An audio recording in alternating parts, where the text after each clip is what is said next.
આદિવાસી નેતા અને ધારાસભ્ય ચૈતર વસાવા વર્તમાન સમયમાં જે મંત્રી છે તેમના પર વરસ્યા છે અને તેમની કાર્ય પદ્ધતિ અને ગુજરાતમાં જે પ્રકારે મંત્રીમંડળમાં ફેરબદલ થયું તે મામલે તેમણે સવાલો ઉપસ્થિત કર્યા છે અને આદિવાસી સમાજને લઈને પણ તેમણે વાત કરી છે. વૈષ્ણવજન તો તેને કહીએ જે પીડ પરાઈ જાનાને રે. નમસ્કાર, આપ જોઈ રહ્યા છો નવજીવન ન્યૂઝ અને હું છું આપણી સાથે તોફિક ગાંચી. ધારાસભ્ય ચૈતર વસાવા અવારનવાર નર્મદા જિલ્લો હોય કે ભરૂચ જિલ્લો કે અન્ય આદિવાસી જિલ્લા હોય ત્યાં આદિવાસી મુદ્દાઓ છે તે સતત ઉપાડતા હોય છે. આદિવાસી સમાજના જળ જમીન અને જંગલના જે મામલા છે તે મામલે તે સતત સત્તા પક્ષને પડકારતા હોય છે, અધિકારીઓ સાથે ઉગ્ર બહેસ પણ કરતા હોય છે અને ફરી એક વખત ધારાસભ્ય ચૈતર વસાવાએ આકરા તેવર અપનાવ્યા છે અને જે પ્રકારે મંત્રીમંડળ બદલાઈ ગયું, ગુજરાતમાં જે પ્રકારની વર્તમાન સ્થિતિ છે તે મામલે તેમણે આકરો અંદાજ બતાવ્યો છે. કઈ ઉપજતું નથી ભાઈ, કોઈ બોલવા તૈયાર નથી. આ તો પેલા ડુગડુગિયા વાળા રમકડાની જેમ છે, ચાવી ફેરવે એટલું જ બોલે છે. એમની સરકારમાં કોઈનું ચાલતું નથી. આ બાજુના વિધાનસભામાંથી એક મંત્રી હતા, બહુ અહીંયા પાવર કરતા હતા, સરકારમાં એનું કઈ ચાલતું હતું. હવે ઘરે બેહાડી દીધા છે. એટલે તમને કહેવા માંગુ છું, આ સરકારમાં જેટલા પણ ધારાસભ્ય છે, જેટલા પણ સાંસદો છે, જેટલા પણ એમના મંત્રી તંત્રી છે, આ કોઈ સરકાર નથી ચલાવતા, આ બધા સરઘસ ચલાવે છે. સરઘસ. એમના રિંગ માસ્ટરો તો દિલ્હીમાં બેઠા છે, ત્યાંથી રિંગ ફેરવે અને એના મંત્રી તંત્રીઓ બોલતા પોપટની જેમ ફરતા થઈ જાય છે. એ તમારો અવાજ નથી બનવાના, તમારા માટે નથી લડવાના. ત્યારે એ વાત કરવા માટે અમે આવ્યા છે.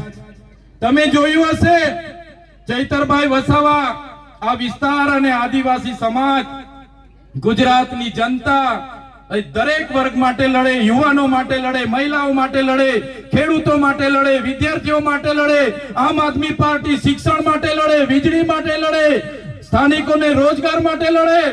ત્યારે આ ભૂપેન્દ્રભાઈ પટેલને, આ હર્ષભાઈ સંઘવીની પોલીસને ગમતું નથી. સાથીઓ, અમને પણ જેલમાં નાખી દેવામાં આવે છે. તમે જોયું હશે 2023માં મારા પરિવાર, મારા ધર્મપત્ની, મારી બહેનો, એમના જમાયો, અમને 9 જણને અમને જેલમાં નાખી દીધા અને 2023માં 90 દિવસ સુધી જેલમાં રાખવામાં આવ્યા. અમને ડરાવવામાં આવ્યા, દબાવવામાં આવ્યા, અમને હેરાન કરવામાં આવ્યા. હમણાં પણ તમે જોયું હશે, એક સામાન્ય બાબતમાં મામલતદાર ઉભા જામીન આપી દે, કોઈ મગજમારી નહીં, કોઈ મારામારી નહીં, છતાં ધારાસભ્ય તરીકે મને પકડી લીધો. પોલીસે ઘસડીને જીપમાં પૂરી દીધો. જીપમાં લઈ જઈને રાજપીપળા પૂર્યો. મારા ડોક્ટર સાહેબ, મારા દેવેન્દ્રભાઈ, મારા સ્નેહલભાઈ, બધા લોકો દોડી આવ્યા. એમણે કીધું ચૈતરભાઈના કપડા લઈને આવ્યા છે, ચૈતરભાઈનું જમવાનું લઈને આવ્યા છે. પણ પોલીસે કપડા પણ નહીં આપવા દીધા, રાતે જમવાનું પણ નહીં આપવા દીધું. બીજા દિવસે મને રજૂ કરવાનો હતો તો ડેડિયાપાડા કોર્ટમાં લાવવાની જગ્યાએ મને સેશન કોર્ટમાં રજૂ કર્યો. મારા વકીલો ગોપાલભાઈ ઇટાલિયા કોર્ટમાં આવ્યા, મારા વકીલને પણ અંદર નહીં આવવા દીધો અને પોલીસ દ્વારા મારા વકીલોને નહીં આવવા દીધા. તમે જોયું હશે, મને રાજપીપળા જેલમાં રાખવાની જગ્યાએ ડાયરેક્ટ સેન્ટ્રલ જેલ બરોડા રાખી દીધો. બરોડામાં જે સયાજીરાવ ગાયકવાડે બનાવેલી જેલ, અંગ્રેજો વખતે સજા પામેલા કેદીઓને ત્યાં રાખવામાં આવતા હતા. હમણાં પણ ત્યાં જે સજા પામેલા હોય, ફાંસી વાળા હોય, ગોધરાકાંડ વાળા હોય, આતંકવાદીઓ હોય, બળાત્કારી હોય, એવા લોકો સાથે મને રાખવામાં આવ્યો. એકલી અંધારી કોટડીમાં એકલું રહેવાનું.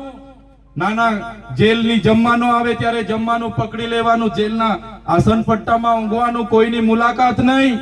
મારા આગેવાનો મળવા આવે, એમને મુલાકાત નહીં. મારા પરિવાર વાળા મળવા આવે, એમને મુલાકાત નહીં.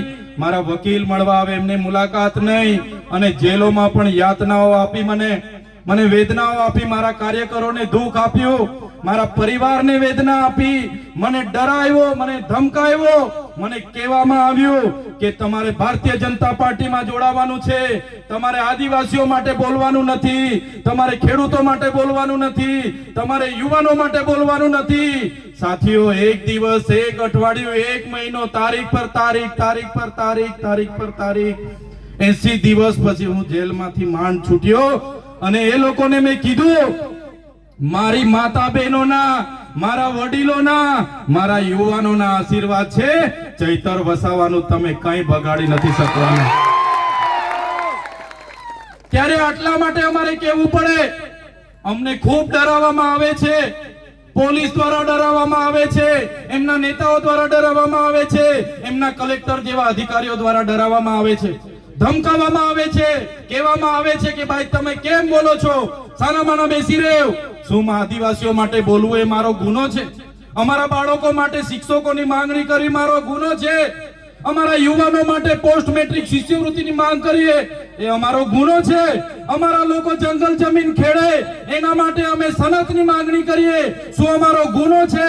અમારા લોકોની જમીનો રોડમાં જાય એના માટે લડી અમારો ગુનો છે? અમારા છોકરાઓને કંપનીઓમાં હેરાનગતિ થાય એના માટે લડી એના માટે શું ગુનો છે? ત્યારે સાથીઓ, આ સરકારની નીતિઓ તમે જોઈ લો. તમારા આશીર્વાદથી હું 80 દિવસ બાદ માંડ છૂટીને બહાર આવ્યો અને બહાર આવ્યો.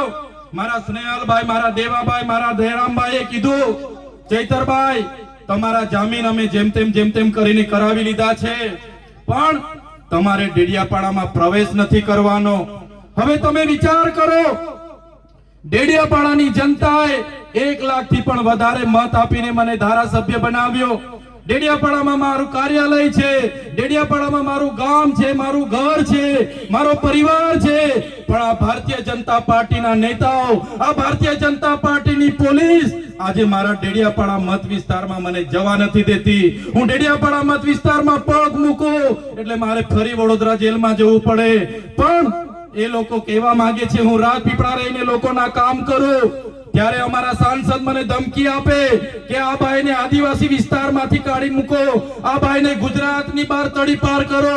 ત્યારે અહીંના ધારાસભ્ય, અમારા સાંસદ, એમના હરસંઘવી, એમના ભૂપેન્દ્ર પટેલને, એમની પોલીસને, એમના નેતાઓને આ મંચ પરથી કહેવા માંગુ છું, તમે ચૈતર વસાવાને ડેડિયાપાડાથી કાઢી મૂકશો, તમે ચૈતર વસાવાને નર્મદા જિલ્લામાંથી કાઢી મૂકશો, તમે ચૈતર વસાવાને ગુજરાતમાં કાઢી મૂકશો, પણ ચૈતર વસાવા અમારા લોકોના દિલોમાં રહી છે, ત્યાંથી ક્યારે નથી કાઢી શકતા. ત્યારે સાથીઓ, અમે લડીએ છીએ. અમે કોઈના બાપથી ડરતા નથી, અમે હરસંઘવીની પોલીસથી ડરતા નથી અને કહેવા માંગીએ છીએ અમારો પણ સમય આવશે અને જે દિવસે અમારી જનતાનો સમય આવશે એ દિવસે આ ભાજપ વાળાના અમે છોતરા કાઢી નાખવાના છે. આ ભાજપની સરકાર અધિકારીઓના બળે રાજ કરે છે, પોલીસના બળે અમારા લોકોને હેરાન કરે છે. પણ મારા યુવાનોને આહવાન કરું છું, હવે બહુ થઈ ગયું જુલમ, હવે બહુ થઈ ગયો અત્યાચાર. આમ આદમી પાર્ટી અને ચૈતર વસાવા તમને નેતૃત્વ પૂરું પાડવા માટે આવ્યા છે. તૈયાર થઈ જાઓ, તાલુકા પંચાયત લડો, જિલ્લા પંચાયત લડો, આવનારી વિધાનસભા લડો અને વિધાનસભામાં પહોંચીને બાબા સાહેબના સંવિધાનની વાત કરો અને આદિવાસીઓના અધિકારની વાત કરો. અને આવનારા દિવસોમાં જે પણ સામંતશાહી, નારંગી ગેંગ અને આરએસએસ ના લોકો આપણા લોકોનો જે વોટ તરીકે, મતદાન તરીકે ઉપયોગ કરે છે એ લોકોને અહીંથી સત્તામાંથી મૂળિયા ઉખેડીને આપણે બધા ફેંકી દેવા પડે. સાથીઓ, બાબા સાહેબે કીધું છે, જે બાબા સાહેબે સંવિધાન બનાવ્યું એમને પણ પોતાની નીચી જાતિના લીધે ભણવા દેવામાં ના આવ્યા, એમને સ્કૂલની બહાર કાઢી મૂકવામાં આવતા. એ પોતાની માતાને પૂછતા, માં મને કેમ ભણવા દેવામાં નથી આવતા, શિક્ષણનો અધિકાર મારો પણ છે. ત્યારે એમના માતા કહેતા, બેટા આપણે નીચી જાતિમાં આવીએ છીએ અને નીચી જાતિમાં આવીએ એટલે આપણે ભણવાનો અધિકાર નથી, શૂદ્રને બોલવાનો અધિકાર નથી. ત્યારે બાબા સાહેબે નિશ્ચય કર્યો, 32 જેટલી ડિગ્રીઓ દેશ અને વિદેશમાં ભણીને લાવ્યા, 4 PhD ની ડિગ્રીઓ લાવ્યા. અને બાબા સાહેબે ત્યારે જે નિશ્ચય કર્યો હતો, જે પુસ્તક જે મનુસ્મૃતિ અમારા લોકોને ભણવાનો અધિકાર નથી આપતી, એ મનુસ્મૃતિમાં અમારી મહિલાઓને અધિકારો નથી, આદિવાસીઓને અધિકારો નથી, દલિતોને અધિકારો નથી, એ મનુસ્મૃતિનું રાજ હું બદલી નાખીશ. અને એમણે બદલી નાખ્યું અને દેશમાં સંવિધાનનું રાજ બાબા સાહેબ લાવી દીધું. આજે દેશનું સંવિધાન આપણને બધાને સાર્વભૌમત્વની ભાવના સાથે આપે છે. લોકશાહી, પ્રજાસત્તાક, સમાજવાદ આપણું બંધારણ આ દેશને પૂરું પાડ્યું. સાથે સાથે બંધારણની જોગવાઈ એ ચાહે મુસ્લિમ હોય, હિન્દુ હોય, ઈસાઈ હોય કે ખ્રિસ્તી હોય, બધા લોકો માટે સમાન અધિકારો, ન્યાય, સ્વતંત્રતા, બંધુતા, વ્યક્તિત્વનું ગૌરવ, રાષ્ટ્રની ભાવના, રાષ્ટ્રની અખંડતા આપણું બંધારણ આપ્યું. ત્યારે મારા સાથીઓને વિનંતી કરું છું કે આવનારા દિવસોમાં જે પણ ચૂંટણીઓ આવવાની છે, સંવિધાનિક રીતે તમારા અધિકારો છે, બાબા સાહેબ અને જયપાલસિંહ મુંડાએ આપેલા આપણા અધિકારો છે. ત્યારે આ અધિકારોને સાચવવા માટે માત્ર સમાજના આગેવાન તરીકે નહીં પણ રાજકીય આગેવાન પણ તમારે બનવું પડશે.